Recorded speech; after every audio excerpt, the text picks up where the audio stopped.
예, 오늘은 특별한 시간을 좀 가져볼까 합니다. 좀 설교를 할 건데요. 아마 여러분 이런 설교를 아마 오늘 처음 듣게 되실 겁니다. 그래서 오랜 동안 교회 생활을 했지만 평생 해왔잖아요. 모태신앙이다 보니까 수많은 교회를 교단은 초월해서 다니고 수많은 기도원도 많이 다녔지만 아마 이런 설교는 여러분 저도 처음이고 여러분도 처음이실 겁니다. 저는 간혹 이런 설교를 합니다. 특이한 형태의 설교이기 때문에 여러분 관심을 가지고 설교를 들어보시기 바랍니다.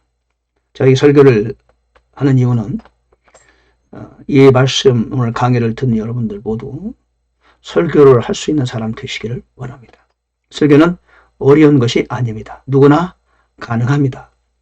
기도하고 하나님을 사랑하는 마음으로 준비된 성령이 충만하게 되시면 누구나 설교를 하실 수 있습니다.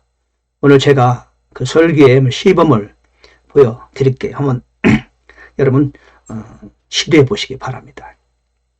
자, 보면은 제목을 다니엘과 사자굴 그렇게 제목을 정했습니다. 여러분 잘 아시는 내용입니다. 제가 5가지로 나눠서 설교를 지금부터 진행할 것입니다. 설교를 진행하면서 여러분에게 설교를 이렇게 하는 것입니다.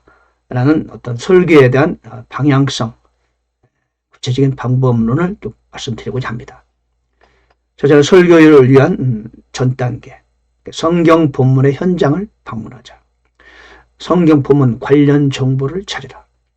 성경에 등장하는 등장인물을 연구하고 인터뷰를 시도해 보십시다. 물론 가상 인터뷰입니다. 우리가 직접 할 수는 없겠죠. 그러나 상상 속에서 얼마든지 인터뷰는 가능합니다. 또 이 본문을 통해서 하나님의 섭리, 뜻 무엇인가를 찾고, 두 번째는 모든 성경 본문은 사탄의 의도가 있습니다. 왜? 사탄이 역사가 없으면은 어찌 보면은 성경을 하나님께서 우리에게 주실 이유가 없죠. 모든 성경의 이야기 속, 사건 속에는 다 사탄의 역사가 숨겨져 있습니다. 그 사탄의 숨은 의도를 찾아낼 수 있어야 되는 거죠. 왜? 그 사탄은 지금도 살아있어서 우리를 계속 호시탐탐 노리고 있고, 지금도 우리를 넘어뜨리려고 가진 수단과 방법을 동원하고 있다. 그러므로 성경에 어느 누구 개인 이야기든지 어떤 사건이든지 간에 반드시 그 안에는 사단의 숨은 역사가 있다는 거죠. 그것을 찾아낼 수 있어야 사단을 미리 방비하고 이겨낼 수 있는 겁니다. 그 다음에 교훈과 적용이 있습니다. 오늘 이렇게 옆에 적어놓은 5가지 사항을 같이 살펴보시면서 한번 다니엘과 사자굴 말씀을 들으면서 은혜를 나누도록 하겠습니다. 본문은 다니엘 6장 1절부터 6장 28절까지입니다. 제가 본문은 제가 봉독하지 않겠습니다. 자, 설교를 하기 전에, 여러분 설교를 하기 전에 항상 본문을 10번 이상 꼭 읽으시기 바랍니다. 머리로만 읽을 것이 아니라 가슴으로 읽으세요. 마음으로, 즉 성령을 따라 성령이 함께 그렇게 성경을 읽으시면서 본문을, 현장을 방문하는 겁니다. 즉 다니엘과 사자굴의 이야기가 있다면 다니엘이 처한 그 상황을 내가 같이 가는 겁니다. 그리고 본문을 연구도 하는 거죠. 주변을. 그 다음에 본문에 등장하는 등장인물에 관하여 생각해 보는 겁니다. 그리고 그 등장인물과 가상 인터뷰를 진행하는 겁니다. 이 다니엘과 인터뷰하는 겁니다. 사자굴에 들어가니까 느낌이 어떻습니까? 그렇죠. 예를 들면 좀 있어 나옵니다. 그리고 이 이야기 속에서 하나님의 뜻과 계획은 무엇이었는가? 왜 하나님께서는 이 이야기를 성경에 기록해 놓았는가? 찾는 대로 계속 찾아보는 겁니다. 지금 내가 이 성경을 읽고 있는데 하나님은 이 다니엘의 이야기를 나한테 들려주고 계세요. 그럼 나는 여기서 무엇을 얻어야 되는가? 왜냐하면 지금 이 성경을 읽으면서 또 내가 설교자로서 어떤 하나님의 뜻과 계획을 설파해야 되는가. 청중들에게 그걸 찾아야 되는 겁니다. 너무 많이 찾아서 다 얘기하지 말고요. 그 청중들에게 맞는 또 나에게 맞는 몇 가지만을 찾아내는 겁니다. 다 찾아서 요약하는 거죠. 그 다음에는 뭐가 필요하냐면 이 이야기 속에서 사단의 역사는 뭐가 있었는가. 다니엘의 이야기 속에는 사단의 숨은 역사가 있거든요. 사단의 의도가 있어요. 사단의 의도를 차단해야 되고 찾아내야 돼요. 찾아내야 사단의 의도를 묵살시키는 하나님의 손길을 발견하고 있습니다. 왜냐하면 또한 그 사단의 역사는 동일한 방식으로 오늘날 저와 여러분들에게 동일하게 역사하고 있기 때문에 성경을 그거를 미리 방비하기 위해서 신약과 구약을 기록해 놓은 것입니다. 하나님의 그리고 또 우리가 알 수 있는 교훈과 적용 그리고 제목을 정한다면 어떤 제목을 정할 것인가. 저는 여기서 다니엘과 사자굴 그랬는데 여러분도 한번 제목을 간략하게 한번 정하는 겁니다. 자, 그럼 한번 살펴볼까요? 예. 자, 성경의 현장을 방문하는 겁니다. 장면 뛰어들기죠. 장면 뛰어들기. 현장을 방문하는 것. 자, 어떤 장면이 나오죠? 모사를 꾸미는 총리들과 고관들. 예. 지금 다니엘이 가장 최고의 총리가 돼 있어요. 다니엘은 그들을 볼 때 이방인입니다. 근데 수십 년간 정치하고 자기 세력도 있고 왕을 보셨는데 갑자기 다니엘이 가장 윗선에 왔어요. 총리 중에 총리. 그러자 이 다니엘을 밀어내고 싶은 거죠. 시기와 질투가 있죠. 모사를 꾸미는 총리들과 고관들. 그런 장면이 떠오르지 않습니까? 그들끼리 모여서 뭔가 얘기하는 거예요. 그리고는 왕이 조서에 도장을 찍도록 유도하는 장면이죠. 서류를 만들어서 그렇죠? 다니엘이 걸려들 수 있도록 지금 다리오 왕도 보인도 모르게 서류에 사인을 할 수 있도록 그런 문서를 꾸미는 장면이 있죠. 그런 일은 요즘에도 얼마든지 있잖아요. 세 번째는 여전히 잘 알면서도 하루 3회씩 그냥 기도하는 다니엘. 자기를 해하려는 지금 책략을 꾸미는 그들을 모습을 잘 알면서도 여전히 그는 동쪽 창문을 열고 예루살렘을 향하여 기도하는 다니엘. 그 모습을 한번 보시기 바랍니다. 직접 가서 한번 살펴보세요. 기도하는 다니엘의 모습. 그리고는 다리오 왕이 조서를 꾸민 그대로 어쩔 수 없이 다니엘이 사자굴에 들어갔어요. 다니엘을 구하려고 애쓰는 왕의 모습. 심지어는 왕이 금식까지 합니다. 금식까지 하는 왕이 얼마나 마음이 탈까. 다니엘을 사랑하는 모습. 그죠?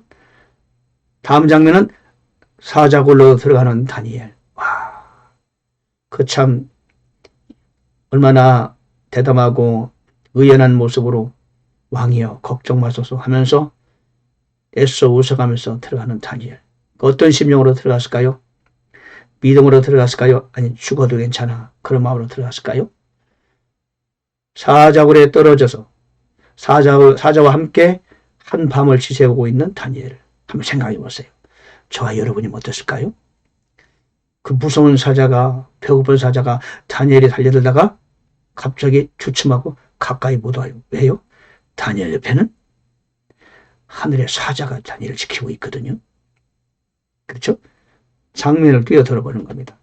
자, 그리고 이튿날 아침 굴에서 무사히 나오게 되는 다니엘. 장면을 들어가 보는 겁니다.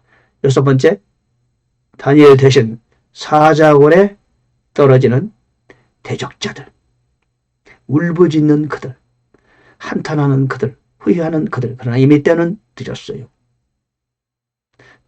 왜냐하면 왕을 속이고 다니엘을 죽이려 했기 때문에. 그렇죠? 자, 이 모습을 떠올려 보는 겁니다. 그 다음에 이제 본문 관련 정보를 찾아보는 거죠. 바벨론 왕국에서 고위 관리였던 다니엘. 왕조가 바뀌는 애들 여전히 중용되는 다니엘. 즉 바벨론이 멸망하고 메데파사가 지금 새로운 왕국으로 등장했지요. 그럼에도 불구하고 여전히 다니엘은 총리 중에 총리로 중용되고 있다. 야, 다니엘이 도대체 어떤 인물이길래 왕조가 바뀌었음에도 불구하고 중용되고 있을까? 10대 후반부터 고위 관리가 된 다니엘. 그는 청렴 결백하고 가장 지혜가 뛰어나고 신앙이 견고했던 사람, 모든 사람으로부터 심지어는 다른 나라로부터도 인정받았던 다니엘. 메데파사 초기 시절 약 BC 539년경. 본문을 보면 권력이 희생양이 된 다니엘. 권력이라는 것은 그런 거죠. 권력의 속성이 뭡니까? 다른 사람과 나눌 수 없어. 아무리 그가 뛰어나고 신앙적이고 흠이 없는 사람이라 할지라도 권력은 나눌 수 없다. 권력이라는 게 그런 것이구나. 그렇죠? 이런 걸 한번 볼 수 있어요. 자, 등장인물을 소개하는 겁니다. 다니엘은 누굽니까? 그의 이름은 하나님은 나의 심판자라는 뜻이에요. 왕족 다니엘이 적국의 내시가 되었어요. 다니엘 6장 4절, 이사야 39장 7절에 나오죠. 이때 이미 다니엘은 80세를 넘긴 시점이죠. 그러나 여전히 청명을 잃지 않고 있어요. 오랜 기간의 관직 경험, 그야말로 포배로운 존재예요. 우리는 흔히 말하기를 나이가 들면 청명을 잃고 치매의 위험이 있고 그렇게 말하지만, 그러나 다니엘은 여전히 80이 훨씬 넘었음에도 불구하고 총명함을 갖고 있고 강력한 믿음을 갖고 있고 기도의 능력을 소유하고 있었어요. 담대함을 가지고 있습니다. 이 본문에서 보면요, 다니엘은 말이 몇 마디 나오지 않아요. 침묵하는 다니엘, 단 몇 마디밖에 하지 않아요. 다니엘은 그 엄청난 일이 벌어지고 있음에도 불구하고, 자기에게 그런 일이 닥쳐왔음에도 불구하고 본문에서는 다니엘은 단 몇 마디밖에 소개하지 않아요. 21절, 22절. 말이 없는 다니엘. 하나님의 뜻으로 여기는 거죠. 여러분, 우리가 어려우면 자꾸 말이 많아지잖아요. 그렇죠?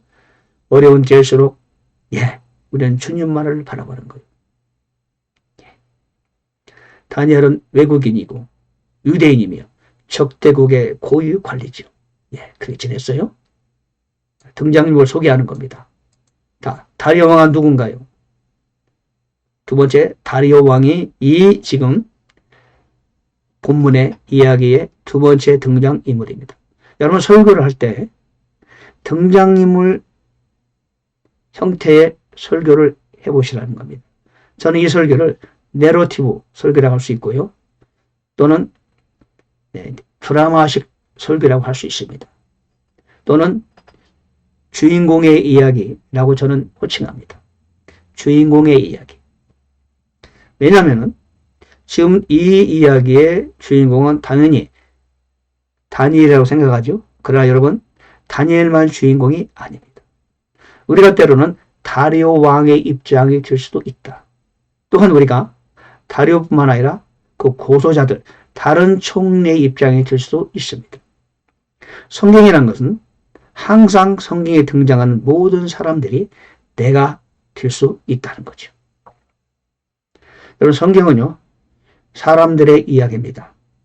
성경을 우리가 구약부터 신약 전체를 이해하기 위해서는 가장 먼저 사람에 관해서 관심을 가져야 됩니다. 왜요? 한 혼이 천하보다 귀하죠. 그래서 여러분, 우리는 사람에 관심을 일단 가져야 돼요. 그런데 등장하는 모든 사람에게 관심을 가져야 됩니다. 왜냐? 예를 들면 우리가 다니엘만 될 수 있는 건 아니에요. 때로는 다리오 입장이 될 수도 있고, 때로는 다니엘을 고소하려 했던 그 관리들, 고위 관리들의 입장이 될 수도 있는 겁니다. 그렇지 않겠습니까? 그래서 우리는 모든 그 이야기에 등장하는 모든 사람의 입장을 알아야 되고 고려해야 되는 거죠. 하나님은 그런 교훈을 주세요. 예를 들면 사무엘의 어머니 한나의 이야기를 들을 때, 한나 이야기는 등장인물이 몇 명 있죠? 한나, 그 다음에 엘리 제사장, 그 다음에 한나의 남편, 그 다음에 분인나, 한나를 괴롭혔던 또 다른 아내. 각자 입장이 있는데 우리는 항상 한나만 생각해요. 그렇지 않습니다. 때로 우리가 엘리 제사장의 역할이 될 수도 있고 한나의 남편이 될 수도 있고 또한 한나를 괴롭혔던 그 분인나의 역할이 될 수도 있는 겁니다. 그리고 이 설교를 듣는 청중 중에서도 다 한나가 되는 것이 아니에요. 1차적으로 한나가 우리의 교훈이 되고 배울 점이 되지만 그 안에는 현재 분인나의 역할 속에 있는 사람이 있고 때로는 한나의 남편이었던 사무엘의 아버지 역할이 될 수도 있다는 거죠. 그와 같은 다각도로 성경을 볼 수 있고 그렇게 설교하면은 여러모로 은혜가 되는 것이죠. 저는 이 설교를 내러티브 설교 또는 드라마식 설교 또는 주인공들의 이야기 그렇게 말합니다. 자, 여기서 다니엘만 주인공이다? 아닙니다. 다리오 왕도 주인공이 될 수 있습니다. 페르시아 왕의 고레스의 장인이었습니다. 나이는 62세 정도였습니다. 강력한 통치자는 아니었어요. 다리오 왕은 다니엘을 포하려고 했었어요. 그걸 보면은 이 사람은 선한 사람이었다. 다니엘을 총리들의 우두머리로 세웠습니다. 그걸 볼 때 지위 고하를 막론하고 능력 있고 신실한 사람은 등용하는 그런 사람이었다. 다니엘의 구원을 위해서 금식까지 했어요. 그럴 필요가 있나요? 그런데 그만큼 다니엘을 인정하고 아끼는 사람이었다. 믿음의 사람이었다. 하나님을 인정하는 조서를 나중에 내립니다. 일 후에. 그러므로 이 다리오 왕은 아주 훌륭한 왕이었다. 그렇죠? 다니엘의 역할을 하고 있지만 다리오 왕 역시 그의 역할을 하나님 앞에서 훌륭하게 소개하고 있는 우리가 본받을 만한 여기 등장인물 중에서 자기 역할을 잘 수행한 그렇죠. 어찌 보면 모든 시청자들의 박수를 받을 만한 그런 사람 아니잖아요. 이야기는 픽션이 아닙니다. 실화입니다. 실화. 여러분 우리도 다리오 같은 사람이 되고 싶지 않습니까? 그 사람 왕이잖아요. No. 왕이지만은 여러 회사에서 부장이 될 수도 있고 과장님이 될 수도 있고 작은 회사를 경영하는 사장이 될 수도 있고요. 교회를 운영하는 대표자가 될 수도 있고 학교 선생님이 될 수도 있고 또는 가정에서 가장이 되실 수도 있습니다. 얼마든지 내가 하고 싶은 일을 할 수 있는 그런 환경에 내가 들어올 수도 있습니다. 그러므로 우리는 다리오한테서 배울 필요가 있다. 그렇지 않나요? 다음에 고소자들이 있어요. 총리들과 고관들이. 그들은 누굽니까? 권력욕에 사로잡혔어요. 고위 관리임에도 국가보다는 개인의 사욕을 앞세운 사람이었어요. 다니엘을 시기하고 질투했어요. 그러다 보니까 눈이 어두워서 왕의 초소를 이용하는 엄청난 범죄를 저지릅니다. 그러니까 권력을 위해서 수단과 방법을 가리지 않았다. 교활에서 왕을 기만합니다. 다니엘을 모함합니다. 관리들을 선동합니다. 결국은 어떻게 되었나요? 패가 망신합니다. 온 가족과 함께 사자굴에 던져졌습니다. 무시무시한 결말에 처하고 말아요. 완전히 멸망했어요. 이 고소자들입니다. 그러니까 하나님의 사람을 함부로 건들면은 이렇게 된다는 것을 성경은 가르쳐 줍니다. 그렇죠? 그런데 권력욕에 사로잡히다 보니까 눈에 보이는 게 없는 거예요. 그렇죠? 하나님 두려운지도 몰라요. 일단 권력이 전부예요. 그것 때문에 어떻게 됐어요? 마귀의 밥이 되고 말았어요. 인터뷰를 합니다. 다니엘한테 묻습니다. 다니엘과 인터뷰해보는 겁니다. 지금 인터뷰 나오잖아요. 하루 3번씩 예루살렘에 향한 기도의 내용은 무엇이었습니까? 무슨 기도를 했길래 무슨 중요한 기도를 했길래 그렇게 매일매일 죽음을 무릅쓰고 기도했습니까? 대적들이 당신을 노리고 있는 거 알았습니까? 알았죠. 알았으면서 기도한 이유가 뭡니까? 그렇게 기도가 중요했습니까? 질문해보는 겁니다. 사자굴 들어갈 때 사자굴 살아나올 수 있는 자신감이, 믿음이 있었나요? 없었나요? 믿음이 있었어요?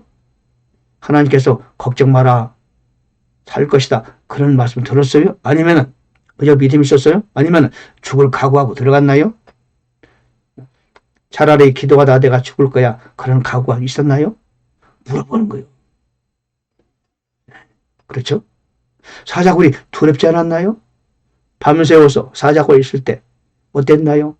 힘들지 않았나요? 평안했나요? 사자들이 고양이처럼 귀여웠나요? 여러분, 다니엘과 인터뷰를 해보는 겁니다. 더 나아가서 내가 직접 다니엘이 돼보는 겁니다. 아이고, 나는 못해. 사자굴을 어떻게 들어가? 그러면 하지 마십시오. 그냥 다니엘과 깊은 대화를 나눠보세요. 그 심정을 한번 논해봅니다. 자, 두 번째, 다리오 왕과 인터뷰하는 겁니다. 아니, 왕이요, 다니엘을 수석 총리로 세우려 한 고집한 이유가 뭡니까? 수석 총리 세우면 다른 총리들이 싫어할 텐데 그거 아셨나요? 총리들의 계략을 미리 알아채지 못한 이유가 무엇이죠? 그리고 다니엘을 구하려고 그리 애쓴 이유는 무엇이었어요? 왜 그리 다니엘을 구하려고 그랬죠? 왕께서 천사를 어떻게 하시나요? 6장 22절에 보니까 천사 구했다고 그랬잖아요. 어떻게 하시나요? 다니엘이 살아올 줄 믿었나요?